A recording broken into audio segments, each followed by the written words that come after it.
Moi, Monseigneur Aimé Joseph Kimararungu, je jure d'accomplir ma mission en toute indépendance, impartialité, dignité et sans discrimination quelconque, dans le souci de découvrir la vérité afin de favoriser et de promouvoir la réconciliation nationale.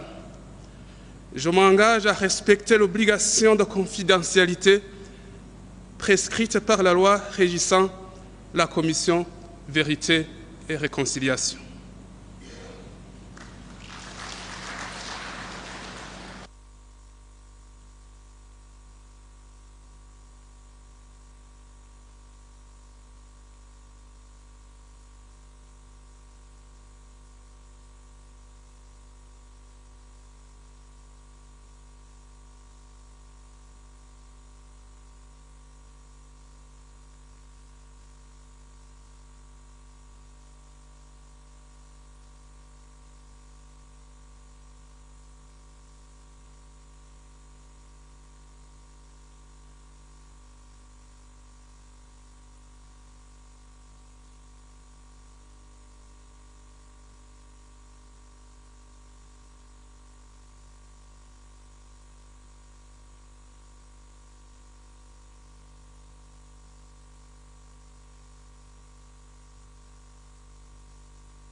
Devant Dieu le Tout-Puissant, devant le Président de la République, devant le Parlement.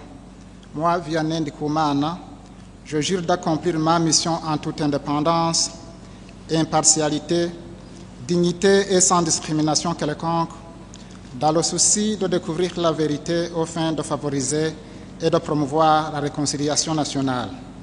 Je m'engage à respecter l'obligation de confidentialité prescrite par la loi régissant la Commission Vérité et Réconciliation.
Musique, fermez les bancs.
Excellence, Monsieur le Président de la République du Burundi, très honorable, Excellences, honorables, distingués invités, Mesdames et Messieurs.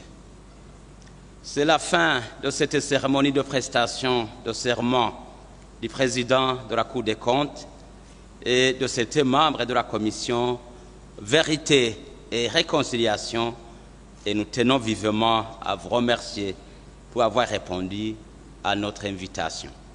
À présent, nous allons procéder à la prise de photos de la nouvelle famille et des magistrats de la Cour des comptes et suivra celle des membres de la Commission Vérité et Réconciliation. Prendront part également à cette prise de photos, bien entendu, Son Excellence, Monsieur le Président de la République du Burundi, ainsi que le bureau du Parlement. Je vous remercie.